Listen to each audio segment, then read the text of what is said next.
Saludos, buenas noches, ¿qué tal? ¿Cómo están? Amigos, amigas, bienvenidos con ustedes una semana más, acercándonos ya a ese programa número 50 de Ni Más Ni Menos.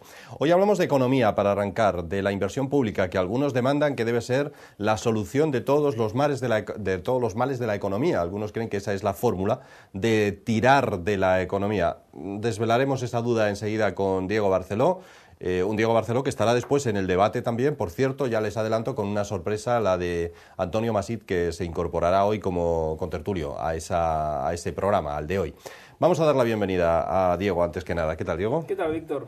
Bueno, esperando que nos hables de inversión pública, que como decíamos antes, para muchos partidos sobre todo, dicen que es la solución a todos nuestros problemas económicos. Exacto, siempre que se habla de formas de reducir el paro o de reactivar la economía, se habla de la alternativa de aumentar la inversión pública, como si proyectos útiles surgieran tan rápidamente. De hecho, incluso esto no es solo en España, sino también a nivel europeo. De hecho, la Unión Europea está empezando a diseñar un plan de gasto en infraestructura para los próximos años. A ver, el tema con la inversión pública es el siguiente, que es simplemente que no es buena por sí misma. ¿Por qué? Porque una obra de infraestructura tiene que cumplir determinados requisitos que se pueden sintetizar en el ser útiles. Entonces, por ejemplo, cuando uno va a la universidad y estudia economía, hay una materia que se llama evaluación de proyectos de inversión. Entonces ahí nos enseñan a partir de determinadas herramientas poder comparar proyectos que a priori son muy disímiles. Por ejemplo, si uno está en el Ministerio de Fomento y le dicen tenemos dinero para hacer una de estas tres obras, y una es una autopista, otra es un hospital y otra es un puerto, ¿cómo se hace para comparar? Se compara y simplemente se elige la inversión que es más rentable desde un punto de vista económico, social, ambiental. O sea, hay muchas variables que se tienen en cuenta. Y esto es fundamental porque la inversión pública, como cualquier otra decisión de política económica, tiene efectos visibles y efectos no visibles. Entonces, un efecto visible son los empleos efectivamente que se generan mientras se desarrolla la obra. Pero nunca se debe olvidar que cualquier inversión pública en última instancia se paga con dinero que pertenece a los ciudadanos y a los empleadores, que son los que pagan los impuestos, que o bien el gobierno se los quita para financiar la obra, o el gobierno se endeuda, lo que significa que son impuestos futuros. Un ejemplo de obra pública que no es, digamos, que aquí en España debería haber servido para ya haber aprendido la lección de que la obra pública no es buena per se, fue el Plan E. El Plan E, en 2 años se gastaron 13.000 millones de euros, por el cual ahora pagamos alrededor de 400 millones de euros por año de intereses, y además, entre otros efectos no visibles, en algunos casos se trata de edificios o construcciones en gran parte inútiles, pero que demandan un gasto de mantenimiento. Entonces, tenemos menos dinero, tenemos más deuda, pagamos los intereses y un gasto de mantenimiento que nos hubiéramos evitado. Crear un problema para muchos ayuntamientos. Por eso, entonces, es el típico ejemplo de pan para hoy y hambre para mañana. Entonces, yo a partir de distintos medios de comunicación hice una recopilación de 2 tipos de obras públicas. Una son las que son directamente, se puede decir, un despilfarro, total o parcialmente un despilfarro. Y otras, obras útiles, pero que con los sobrecostes costaron muchísimo más de lo que estaba previsto. Entonces, incluso hay una página web que se llama despilfarropublico.com, donde tienen contabilizados despilfarros por un valor de casi 50.000 millones de euros, que en realidad es más porque, como decía, no están contabilizados los gastos de mantenimiento de muchas de las obras que están ahí. En toda España. En toda España, sí. Entonces, por ejemplo, un ejemplo próximo de despilfarro es en la Universidad de Mieres, que se gastaron más de 130 millones de euros para hacer unas infraestructuras pensadas para 6.000 alumnos, cuando nunca hubo más de 1.500. Ni lo sabrá, me temo. Por eso. Luego, el aeropuerto de Huesca. En septiembre tuvo 27 pasajeros y ese aeropuerto costó 40 millones de euros y además pierde 4 millones de euros por año, por lo que digo del mantenimiento. Aeropuerto de Albacete costó 13 millones de euros y en septiembre tuvo 55 pasajeros. Hay más en casos de aeropuertos con menos de 500 pasajeros por mes, como el de Vittorio, el de Sabadell, el de Córdoba. Bueno, el aeropuerto de Castellón no tiene vuelos directamente y costó 150 millones de euros. El aeropuerto de Ciudad Real es el peor de todos porque costó más de 1.000 millones de euros y no funciona. Pero más allá de los aeropuertos tenemos, por ejemplo, el traslado del Ayuntamiento de Madrid costó 530 millones de euros. La Caja Mágica de Madrid costó 300 millones de euros cuando se habían presupuestado inicialmente 120. El Centro Acuático de Madrid, 190 millones de euros, cuando iba a costar solo 37. Pero esta obra ni siquiera se terminó. El AVE Sevilla-Almería, la Junta de Andalucía gastó 300 millones de euros y la obra está parada e inconclusa.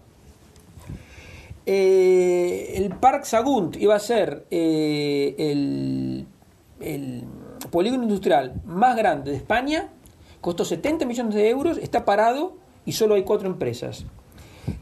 Otro polígono de Morás en La Coruña costó 80 millones de euros, pero ni siquiera se abrió, no se terminó. Hay un parque de historia y el Parque de la Historia y del Mar costó 10 millones de euros y está vacío en San Fernando, en Andalucía, y se gastan 150.000 euros anuales en mantenimiento. Y así podría estar 3 horas más. Lista, sí. 3 horas más. Y luego tenemos las obras útiles, pero que costaron mucho más de lo previsto. Desde el AVE Madrid-Barcelona, que llegó a costar 9.000 millones de euros, más de 2.000, un sobrecoste de más de 2.000 millones. El velódromo Palma Arena, que costó el doble de lo previsto, 110 millones de euros. La Ciudad de las Artes y de las Ciencias en Valencia costó 4 veces más lo previsto, de 300 pasó a casi 1.300 millones de euros. Bueno, tenemos el caso del Palacio del Congreso de Cartagena, que costó el triple, de 20 millones a 65, la T4, que iba a costar 240 millones, luego pasó a 1.000 y terminó en más de 6.000, la M30, etcétera, etcétera. Bueno, aquí en Asturias tenemos el hospital. El caso del hospital, el caso del Palacio del Congreso de Calatrava, sí. Tenemos el tranvía de Parla, o sea, es algo sangrante. Ahora, cuando llega el momento de hacerse los presupuestos que se presentaron hace pocas semanas, comienza la discusión de si en esta comunidad autónoma se está haciendo suficiente obra o no, y se comparan el monto a invertirse en cada comunidad autónoma. Y eso no tiene ningún sentido económico. Ese es es una discusión tramposa, porque es el comienzo de un despilfarro. ¿Por qué? Porque el único criterio que debería prevalecer para decidir las obras de infraestructura es la rentabilidad económica y social del proyecto. Entonces, si resulta que todos los proyectos, los más rentables, están todos en Extremadura, pues habría que hacer gastar todo el presupuesto de obras en Extremadura. Pero ¿cuál es el problema? Cuando, en lugar de decidir con criterios económicos sociales, se definen con criterios políticos, empiezan los problemas. Pero entonces, lo que debe tener en cuenta la gente son 2 cosas. Cuando alguien le proponga la obra de infraestructura como panacea y solución a todos los problemas, hay que preguntar 2 cosas. 1, si ese proyecto es rentable, económica y socialmente, y 2, ¿quién lo va a pagar? Es decir, ¿cómo se va a financiar? Si ¿nos van a endeudar más o qué impuestos nos van a cobrar y a quiénes? Bueno, para quienes dicen que generan empleo público, ese plan al que te referías, hubo casos en los que el cartel, que además era de obligado cumplimiento, colocar un panel de esas dimensiones, venía todo estipulado. En algunos casos salió a la prensa, costó más el propio cartel que la obra que se realizaba. Sí. ¿No? Que eso, el Plan E tenía un plan propagandístico, de hecho se hizo una página web para el Plan E. Y bueno, entonces eso lo debemos tener muy presente, porque a pesar de esa experiencia, insisto, está el tema candente, y mismo a nivel de la Unión Europea hay más de 100.000 millones de euros que se quieren destinar a obras de infraestructura, pero repito, un proyecto de inversión rentable no aparece de la noche a la mañana. No aparece de la noche a la mañana. Entonces, cuando pasó en el plan E, que en 3 meses los ayuntamientos tenían que presentar los planes, porque si no perdían el dinero, bueno, empezaron a decir, bueno, aquí hay una glorieta, aquí una nueva grada para el estadio, ahí cualquier cosa. ¿Y corremos riesgo de repetir errores? Bueno, la verdad que es que sí, el error está, porque esto es un tema técnico relativamente complejo. Lo más triste es que la evaluación de los proyectos de inversión en el Ministerio de Fomento seguro que se hace y que se hace muy bien. El tema es que la decisión luego política lo deja parcial o totalmente de lado. Pero el riesgo de repetir errores está. También es verdad que con tanto, solo para nombrar los aeropuertos, con tanto aeropuerto inútil, por ejemplo, en el caso de los aeropuertos, es difícil que a alguien ahora en España se le ocurra planificar un nuevo aeropuerto, o una nueva autopista, pero el riesgo está. Bueno, pues en fin, esperemos que de algo sirva todo esto para evitar ese tipo de riesgos. Muchísimas gracias, Diego. Como decir los argentinos, un gusto, ¿no? Sí. Muchas gracias, Diego. No se va Diego, ni ustedes tampoco se vayan, por favor, porque enseguida vamos a ir con nuestro debate, como decíamos hoy, con una sorpresa que les tenemos preparada en este Ni Más Ni Menos de hoy. Hasta ahora mismo.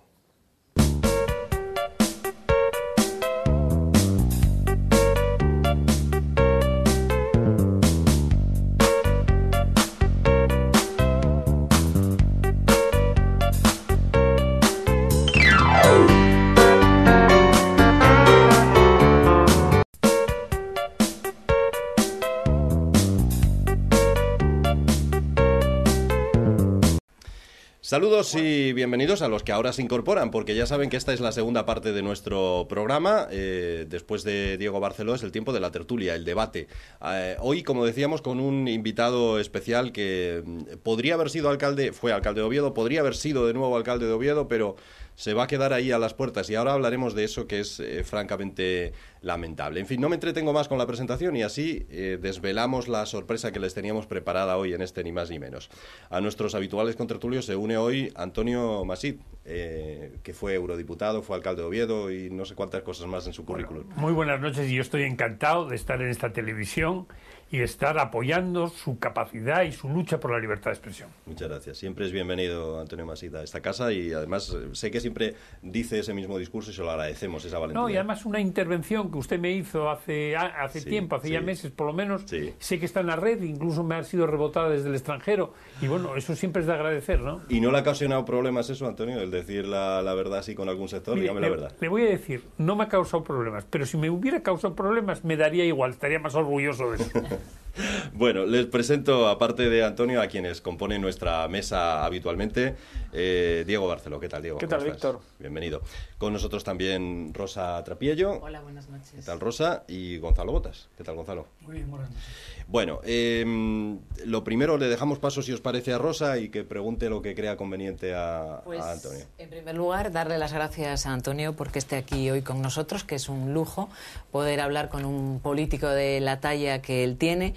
Un hombre que, bueno, yo creo que casi no necesita presentación en Asturias, pero bueno, vamos a hacer un poco un recorrido por su historia política. Pues fue diputado en la Junta General del Principado, eurodiputado 2 legislaturas, alcalde de Oviedo, consejero de Cultura. O sea, yo creo que dentro del campo político pues lo ha abarcado absolutamente todo. Y una persona con una proyección pues importantísima porque lo demostró durante muchos años. Mi pregunta, Antonio, es la siguiente. ¿Qué pasa en el Partido Socialista? ¿Qué hay dentro del Partido Socialista de Oviedo que le ha negado los 170 avales para presentarse a las primarias? Yo no voy a decir aquí que Antonio Masip tuviera que ser el candidato, pero sí me parece obligado que Antonio Masip hubiera podido competir con los otros candidatos en unas primarias, porque desde luego comparar, y que no me lo tomen a mal el resto de los candidatos que se presentan a las primarias, comparar la trayectoria de este señor que tenemos hoy aquí, Antonio Masip, con el resto de los candidatos que se presentan ahora mismo a las primarias en Oviedo, en fin, da un poco sonrojo.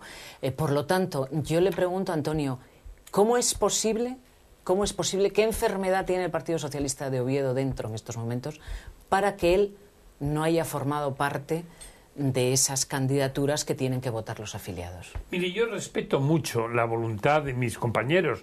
No han querido apoyarme.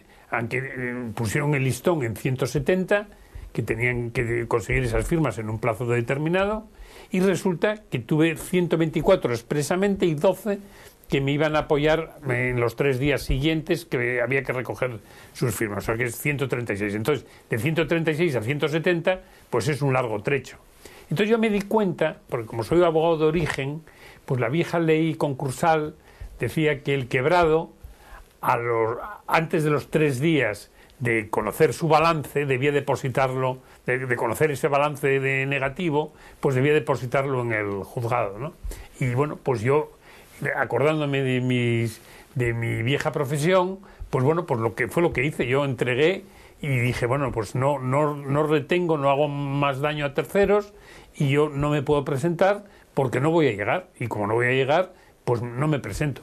Y respeto mucho tanto a los que me apoyaron, mucho más a los que me apoyaron, por supuesto, a los que agradezco, y siento mucho y les pido disculpas delante de las cámaras, les pido disculpas a algunos que hubieran deseado que yo hubiera resistido más y que hubiera competido más. Pues yo no podía ya competir más.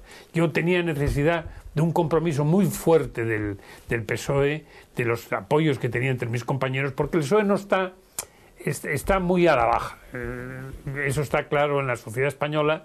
No es el PSOE que hubo, es el PSOE muy a la baja. Entonces, ante un PSOE semejante, yo necesitaba una fuerza muy renovadora, muy fuerte de los míos, para después dialogar con el resto de las fuerzas políticas, porque yo no soy una persona maniquea de que esto es blanco y esto es negro, no. Aquí habrá que unir fuerzas, habrá que sacar esta ciudad adelante entre todos, y bueno, pues yo creo que mucha gente de la derecha pues me quería a mí también, porque sabían que yo no iba a dilapidar el dinero del ayuntamiento, que iba a hacer una buena economía. El ayuntamiento ese sí que está en quiebra, y como está en quiebra, pues y hay que ponerlo en su sitio, y frente a los corruptos, o frente también a algunos que le tosen mucho, ¿no?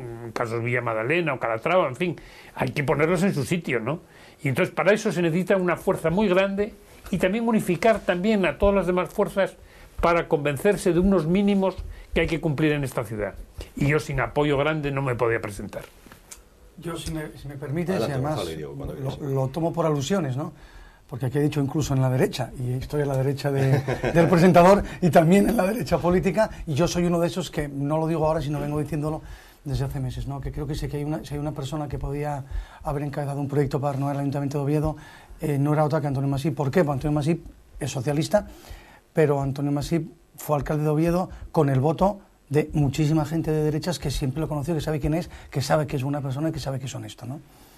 En la situación en la que está ahora mismo el Ayuntamiento de Oviedo, con un alcalde no votado por los ovetenses, un alcalde que nos han colocado, con los retos que Antón dice que tiene el Ayuntamiento por delante, porque el Ayuntamiento de Oviedo está pendiente de una sentencia y algo más, yo diría casi 2 sentencias, que pueden suponer la quiebra real del Ayuntamiento. Es decir, pueden suponer la necesidad de una gestora en Oviedo, sea quien sea el alcalde. Ojo, eso que no se lo olvida a nadie, ¿eh?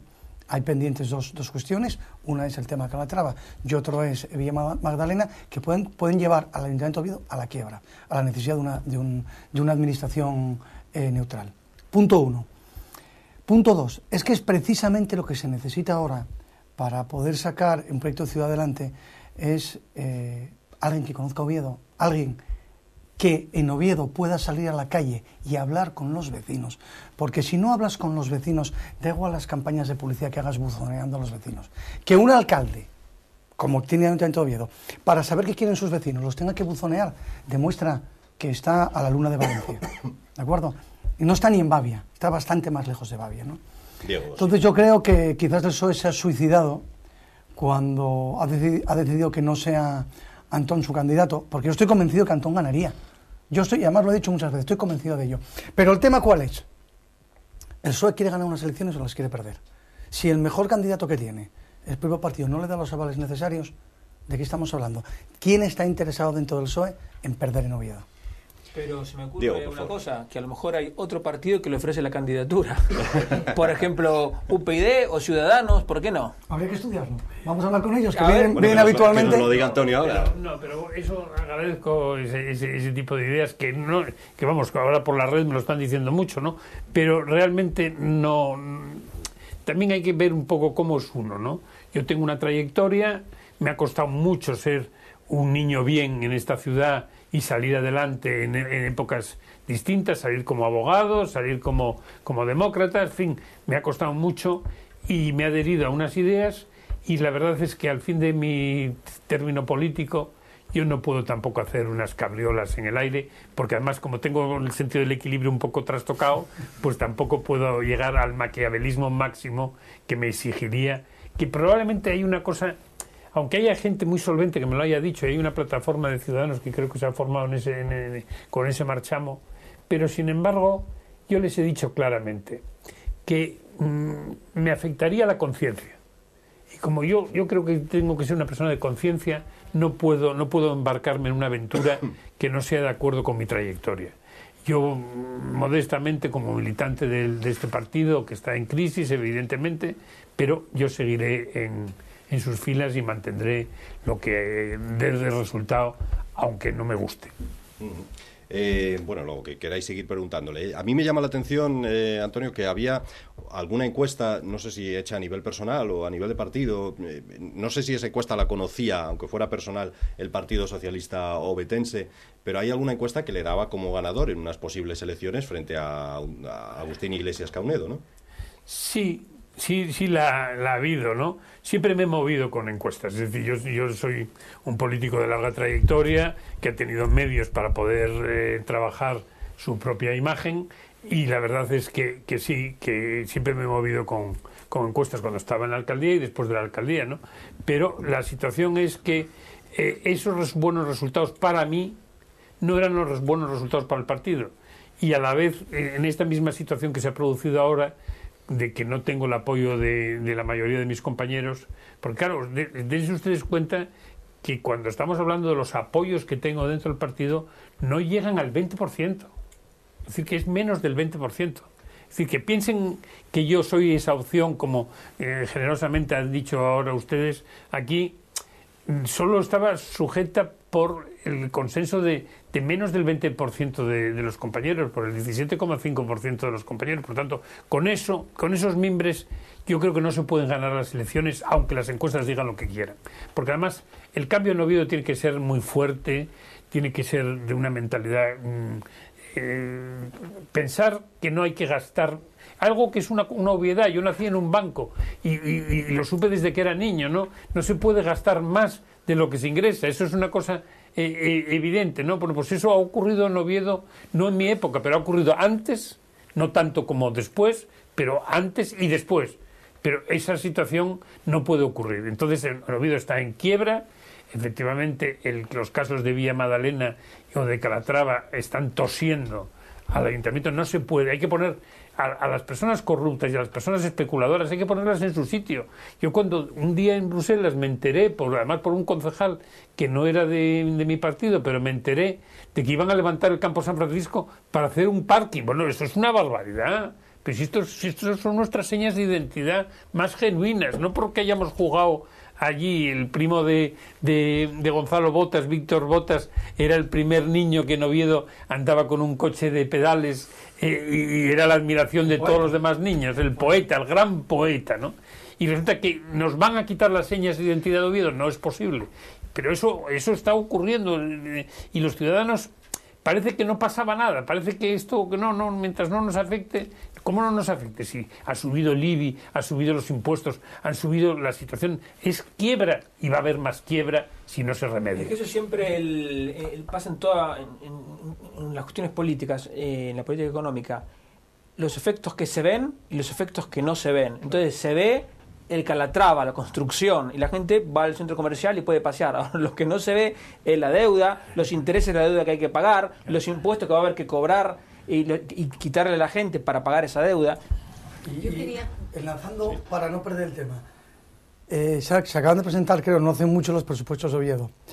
El principal cambio que ha habido para poder cuadrar las cuentas es transformar los créditos bancarios en créditos ICO, con lo que eso supone de plazo y de reducción de intereses. Ese es el único cambio que ha habido. Esa es la gran jugada maestra. Créditos ICO, que ya los tenían. Es decir, no han hecho nada y nos lo venden como un ajuste brutal. Yo quería volver a incidir un poquito en mis primeras preguntas, no quiero ser pesada con el tema, pero ¿qué sucede, qué ha tenido que suceder para que personas que le auparon a Antonio Masip a ser eurodiputado, a ser alcalde, porque supongo que seguirán muchos militantes que compartieron la misma época, que seguirán en el partido, ¿qué sucede para que ahora den la espalda de esta forma? Porque usted no hace tanto tiempo que fue eurodiputado, o sea, no es decir, es que es un político que hace 20 años que no está en activo. No, ha estado en activo hasta ahora y ha demostrado su valía. Entonces, ¿qué es lo que pasa dentro del partido? ¿Qué es lo que quiere el Partido Socialista ahora mismo para Oviedo? ¿O ni ellos mismos lo saben? No, mire, aquí por primera vez se ha dado voz a los militantes. Yo quería que se hubiese dado a los ciudadanos, que era lo que se hablaba de unas elecciones primarias abiertas. No fue así. Yo gané unas elecciones primarias de los militantes exclusivamente cerradas en el año 83, pero las gané con unos militantes que en principio me daban por perdedor, porque me presenté también contra el aparato en aquel momento, pero resulta que la gente, que es algo de lo que dijo Gonzalo antes, la gente que iba a votar pensando que al que votase ganaba. Y entonces pensaron que podía ganar las elecciones a un grandísimo alcalde, que era Luis Riera Posada, que fue un teniente alcalde con mi padre y que desde luego era una persona magnífica. Bueno, pues resulta, y estaban las encuestas por encima de mí, pero resulta que los militantes de aquella, veteranos del PSOE, incluso algunos veteranos que venían de la guerra civil, pero que no tenían una especial relación conmigo, salvo que querían ganar las elecciones. Y yo creo que ahora está pasando un poco la perversión en la política de que no siempre se quiere ganar, sino que se quiere estar en los sitios. Se tiene una mentalidad como sindicaloide, ¿no? Es decir, no se quiere ganar, se quiere estar en los sitios. Bueno, pues ahora yo he notado mucho en esto, porque he hablado con mucha gente, ¿eh? Y he notado que no todos quieren ganar. Hay gente que no quiere ganar las elecciones. Entonces yo estoy por los que quieren ganar. Y entonces, por tanto, no quiero apoyos de las gentes que no quieran ganar. Voy a completar, si me permitís, la respuesta de Antón, precisamente con un poema de Vitín, con un poema de mi primo, gran amigo de Antón, ¿no? Poema que se llama Ed Rapón, como música de fondo, que creo que viene muy al caso. Dice: economistas, químicos, sociólogos, psicólogos, ecólogos, sexólogos, expertos en temas de lingüística y toda esa quincalla de los medios de comunicación social, también llamados por los más cultos más media. Ahora son flámines, arúspices, en suma, son los sumos sacerdotes. Nos dan la prensa como hostia, el sufragio universal y las vacunas como circuncisión. También los buenos días por la radio. Nos dominan legiones de mediocres ocultos bajo un título. Habría que temer mucho más a estos señores que al mismísimo Tira, pero no, les dejamos hacer y así nos luce el poco pelo que nos va quedando. Yo creo que eso también sería una buena respuesta a la pregunta de Rosa. Bueno, Antonio, hablamos si queréis también de otros asuntos. ¿Se imaginaba en el seno del Partido Socialista un caso como el de José Ángel Fernández Villa y además la forma de actuar tan rápida que se ha tenido dentro del PSOE? ¿No? Mire, yo conozco mucho a José Ángel Fernández Villa, pero nunca fuimos, como si dijéramos, de la misma pasta analítica, ¿no? Por supuesto que no. Pero le he respetado siempre mucho, le he tratado a nivel humano y personal mucho en sus enfermedades, en sus cargos que han coincidido muchas veces con los míos en la actividad pública. Le he tenido siempre respeto, pero nunca, le puedo asegurar ahora delante de las cámaras, jamás me pude imaginar lo que está aflorando estos días en los medios. Nunca se me hubiera ocurrido. Eso es un mazazo terrible. A mí me hizo llorar, porque cuando no piensas eso de las personas, piensas, pues como yo he sido muy estricto en todas las situaciones de la pulcritud política, en todos los sitios donde he estado, y sobre todo cuando me ha tocado manejar sumas de dinero. Me acuerdo yo que a mí me asustaba el número.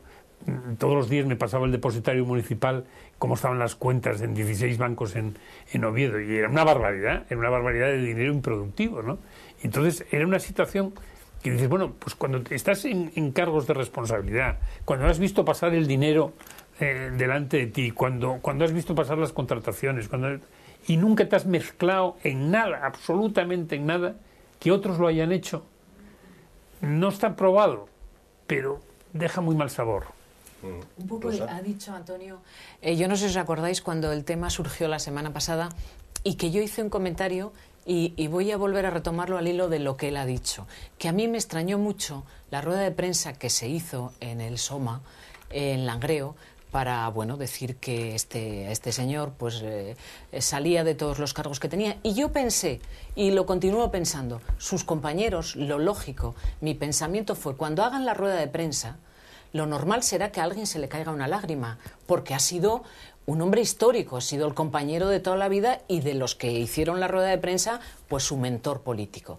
Y no solamente a nadie le cayó una lágrima, sino que estaban, pues muy tranquilos e incluso alguno con palabras gruesas.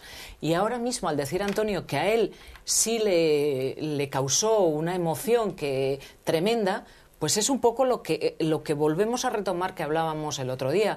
O sea, ¿qué hay detrás de todo esto? ¿Desde cuándo lo estaban esperando? ¿Desde cuándo tenían esa información? ¿O desde cuándo estaba todo esto preparado? Porque yo no me creo que si tú realmente has convivido con esa persona, los años que han convivido y todo lo que han pasado políticamente y sindicalmente, estés tan tranquilo cuando haces una rueda de prensa al cabo de 15 horas de surgir esta noticia para expulsar del partido y del sindicato a quien básicamente lo fundó, esa tranquilidad y esa falta de emoción. Yo no me lo puedo creer. Pensando mal, una explicación sería que ya estaban al tanto y por eso no... Pero la actitud correcta y la lógica es la que ha contado Antonio. O sea, el que te remueve por dentro. Porque así responde a alguien que se siente traicionado, pero alguien que ya está anoticiado de lo que pasó no reacciona. Yo creo que lo hablamos el otro día. Lo que denota esa actitud es prisa por enterrarlo, suponiendo que una vez enterrado va a dejar de oler y va a dejar de salir porquería que les va a afectar a ellos. Si es que además, siempre hablamos muchas veces de que no todos los políticos son unos ladrones. Yo siempre digo que la mayoría lo son, porque a las pruebas me remito, y quizás ahí igual soy un poco demasiado duro. Pero claro, hoy tenemos la suerte de tener una persona a la que le criticaron un parte del argumento de campaña, me acuerdo perfectamente de él, además era un argumento que era como muy atractivo para el ciudadano. A Antón le criticaban porque no gastaba. Y curiosamente hay otro compañero, algo mayor que Antón, pero también de la Quinta, que fue presidente de la Junta del Principado, que recibió la misma crítica cuando se fue. Fue presidente de la Junta, sí, exactamente, de la Junta, que es Tonolandeta. A Tonolandeta le criticaron porque había dinero en la cuenta y no lo había gastado. Es que precisamente, a lo mejor, cuando uno es honesto y sabe lo que vale, honesto y honrado, las dos cosas, y vamos a distinguirlas. Cuando uno sabe lo que al ciudadano le cuesta pagar los impuestos, es de los que piensa que antes de gastarlos hay que saber muy bien en qué se gastan. Y sobre todo, y por supuesto, está hecho de una pasta muy distinta de la gente que lo que utiliza es la política para quedarse con su dinero, como dijo aquella ministra socialista, de como el dinero público no es de nadie, pues da igual, ¿no? Entonces, como no es de nadie, me lo puedo meter yo en el bolsillo. Hay un dato que el otro día comentamos, o que el otro día me comentaron. El 80% de los fondos mineros se gastaron en mobiliario y equipamiento urbano. Dinero, ojo, con todos los gobiernos, dinero que viene para reindustrializar, dinero que, por ejemplo, con la reconversión minera en Gales, se utilizó para generar empresas y para generar riqueza. Y aquí lo gastamos, no lo invertimos, lo gastamos. No se invirtió en empleo absolutamente. Y es que es increíble, gastamos en lugar de invertirlo. Pero ese es el ejemplo que dije antes. En la Universidad de Mieres costó 133 millones de euros porque la planificaron para 6.000 alumnos y nunca tuvo más de 1.500. Imposible. Entonces ahí por lo menos la mitad fue dinero tirado. Pero claro, eso pensando que la gente que tomaba las decisiones era ingenua, pero dada lo que se ve ahora, de que hay quien parece que se aprovechaba de esos dineros, uno dice, bueno, en Argentina era muy común. Cuanto más grande la obra, más grande la mordida. Entonces... Hombre, es que en las cuencas mineras, y quien se pase por allí o quien conozca un poco, seguro que Antonio conoce muchísimo cómo está aquello, los fondos mineros sirvieron para cambiar farolas, para levantar aceras, para hacer calles peatonales, para hacer un montón de cosas mientras no se generaba absolutamente ningún empleo y mientras los hijos de los mineros tenían que irse fuera o estar viviendo de la prejubilación de los padres, que ahora se están acabando y ahora están viniendo los problemas. La gente en las cuencas mineras está empezando a tener muchas dificultades. Sí, claro. Antonio. Perdón, simplemente dos puntualizaciones que no son discrepancias, pero son puntualizaciones. La primera es que sí yo vi muy preocupado a Javier Fernández en la rueda de prensa que dio. Yo me acababa de enterar de esta situación porque se produjo en la noche de ese día y yo no me había enterado. Por la noche no me apago mis redes sociales y no me había enterado. Entonces resulta que me enteré por la mañana y vi muy preocupado y lo vi, si no en la llantina que yo tuve, y de esta hablo en Asturias Diario el próximo sábado, si no en esa llantina, pero cercano a ella o que la acababa de tener. Es decir, yo lo vi muy preocupado. Conozco un poco a la pasta de Javier Fernández y yo creo que la preocupación era inmensa. Ahora, hay otra cosa también con lo que se ha hablado de lo de la universidad fuera de Oviedo.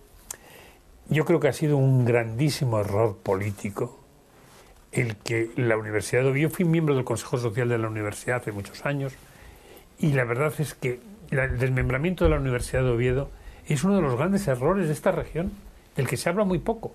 Porque claro, en Gijón hay unas buenas escuelas de ingeniería técnica, pero ¿y por qué no se llevaron a la laboral? Que hay una cantidad de espacio absolutamente tal, y se hicieron nuevas obras que han sido muy gravosas desde el punto de vista del erario público.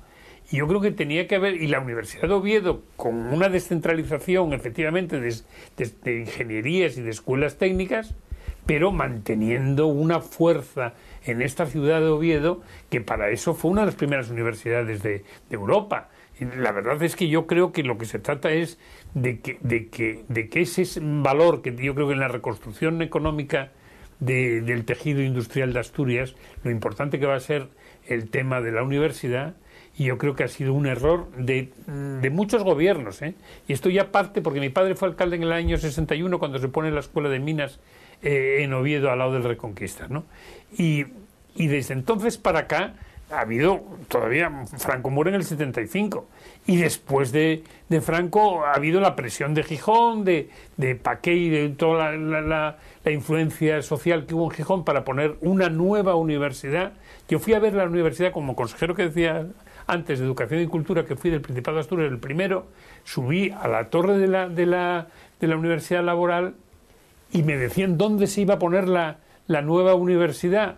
La universidad descentralizada, supuestamente descentralizada, doblando además algunas actividades en Gijón. Y yo me planteaba, subiendo en aquella magnífica torre de la Universidad Laboral, y yo pisaba fuerte y con un poco de vértigo mirando por la balconada, y decía, pero coño, ¿y por qué no se hace aquí? Pues ese error se cometió, e incluso tenemos responsabilidad algunos de no haberlo dicho muy alto, que debía de hacerse de otra manera. Sí, no, perdón, creí que queríais decir algo. Nos quedan apenas 5 minutos. Antonio ha sido eurodiputado, ha tenido que vivir en Bruselas. ¿Cuánto tiempo ha estado en Bruselas? Yo estuve 10 años en Bruselas, 10 años y un poco más, porque bueno, tardé en entregar los trastos, producto de que esto de la Comisión Juncker tardó un poco en hacerse cargo, pero vamos, ese tiempo de más, el tiempo de descuento, ¿no? Pero vamos. Que ya es, porque vivir en Bruselas no debe ser demasiado, el clima Hombre, no acompaña. A mí me habían dicho que Bruselas era como Asturias, no es verdad, es mucho peor. El clima es muchísimo peor, y yo tenía el despacho en el piso 11º del Parlamento, y tenía una nube por debajo y otra por encima, y resulta que mi ventanal, que era precioso sobre Bruselas, cuando había luz, pero había muy pocos días de luz. ¿Y cómo se ve en Europa lo de Cataluña, Antonio? Hombre, yo creo que yo el día 25 escribo un artículo sobre esto en mi columna de la Nueva España, sobre el derecho de secesión en la Unión Europea, y la verdad es que es una auténtica barbaridad. Es una auténtica barbaridad lo que se ha planteado, porque yo he vivido el tema escocés, lo he vivido con un gran amigo mío, es Macmillan Scott, que es sobrino nieto de Lawrence de Arabia, que sentimentalmente era partidario de la independencia escocesa, pero decía que no era posible. Es decir, que el pragmatismo de la gente clarividente del Reino Unido pues le llevaba a lo que llevó después al final, a que no se votase ese asunto. Pero nosotros poner en riesgo, españoles, poner en riesgo en la unidad de España, con un referéndum mal traído, mal llevado, anticonstitucional, anti también legislación europea, y después que no engañen a los empresarios, a los medianos empresarios, los grandes ya saben ellos que no puede ser, pero los medianos empresarios catalanes tan admirables, que no les engañen diciendo que van a seguir en el euro y que van a seguir en Europa. Si se independizasen, a la calle, vamos. No sé, ¿alguna pregunta que queráis hacerle sobre este tema, Antonio? No, yo sí queda poco tiempo. Si me dejas dar un aviso, lo doy. A ver. Es un aviso invitación. Mañana hay una cena en el Palacio de la Riera, en Gijón, a favor de la Asociación Española contra el Cáncer, para recaudar fondos para la lucha contra el cáncer de mama. Y a todo el que pueda estar interesado, le voy a pasar el teléfono, que es el 20 32 45. La Junta Provincial de la AEC está en Oviedo, en la calle Uría, número 26, primera izquierda. Y tiene como correo electrónico asturias@aecc.es. Ya digo, todo el mundo es bienvenido y nunca está de más ir a estas cenas, que siempre se ayuda un poquito ¿Puedes repetir el teléfono, Gonzalo? A luchar contra el cáncer. Sí, el 985 20 32 45. Muy bien, pues acabamos ya prácticamente este programa. Agradecemos especialmente a Antonio que haya estado aquí con nosotros en este espacio. Un placer, y está en su casa, cuando quiera. Mi admiración a los que luchan contra el cáncer. No en vano, mi prima, la condesa de Santa Bárbara de Lugones, que murió relativamente hace poco, era presidenta de esa asociación, y la verdad es que Camino Tartier, y la verdad es que yo creo que haya ONGs, que haya actividades de este tipo, de gente que lucha, porque me he enterado que hay 400.000 españoles que estamos en Médicos Sin Fronteras, y me ha dicho Mauricio Telenti, médico de Luca, de enfermedades contagiosas, que me ha dicho claramente que esta organización tan altruista, incluso sin ninguna adscripción ni política ni religiosa ni nada, es admirable lo que están haciendo, y los que están luchando. El otro día vi por la televisión una mujer que todavía en esta situación se iba al Congo para luchar contra el ébola. Hombre, yo creo que es admirable. Todas estas personas demuestran que, a pesar de la corrupción de muchos, a pesar del pánico que sí existe en esta sociedad nuestra de crisis, hay gente de verdad sana que lucha contra el cáncer, contra el ébola y contra todo lo que haya que luchar. Bueno, gracias, Antonio. Los últimos segundos ya casi, Rosa, apurando al máximo, se los concedemos a Rosa para que nos hable de la agenda del fin de semana. Bueno, pues por ejemplo, vamos a empezar... No hay mucho este fin de semana. Vamos a empezar... Bueno, por supuesto, Avilés sigue con las monstruas. Hay que hacerles una pequeña crítica. Cuesta un poquito de trabajo encontrarlas. El plano que te dan no da la dirección exacta, dice una dirección aproximada, y hay que recorrer medio Avilés para encontrar las monstruas. Bueno, es una iniciativa estupenda la que ha tenido Avilés con esto. Yo creo que la deberían potenciar, están a tiempo, porque la exposición de las monstruas va a estar hasta final de año, o sea que los que lo hemos ido a ver, que Gonzalo también ha estado, y hablando del tema opinamos lo mismo, está muy bien, pero está muy disperso, por lo cual yo creo que están a tiempo aún. Bueno, vamos a hablar de Oviedo. Mañana en el Filarmónica a las 9 de la noche hay un concierto pop rock que es Rulo y la Contrabanda. Es un concierto muy animoso porque, bueno, pues los músicos interactúan con el público y, bueno, es interesante de ver a las 9 de la noche mañana en el Filarmónica. El sábado en el Filarmónica, por la tarde, para los que tengan niños, hay una tarde de teatro para gente menuda. Es a las 6 y se titula la obra Semillas de Cardamomo. Hay que empezar a llevar a los niños al teatro desde pequeños para que se acostumbren. Comentar también que en Oviedo, pues ir siempre al Museo de Bellas Artes, y también yo siempre lo comento con niños, pues es importantísimo que desde pequeñitos se acostumbren a ver arte, a ver teatro. El Museo de Bellas Artes es bueno visitarlo a menudo. En el auditorio, el viernes, también tenemos a las 8 de la tarde el coro León de Oro, tiene unos intérpretes impresionantes y bueno, también, o sea, esta semana en Oviedo hay varias cosas. En Gijón, la verdad hay que decir que le saca varias cabezas a Oviedo en cuanto a cultura. Ahora, yo recuerdo que en la época de Masip no era así, había grandes actividades culturales en Oviedo en aquellos años, ahora no, por desgracia. En Gijón hay danza en el Jovellanos el sábado y el domingo, danza profesional impresionante. Y luego, al que esté interesado, bueno, pues que mire programaciones, porque en Gijón tienen para niños teatro absolutamente en todos los barrios el fin de semana. Pues La Calzada, todos los barrios tienen en sus centros culturales teatro.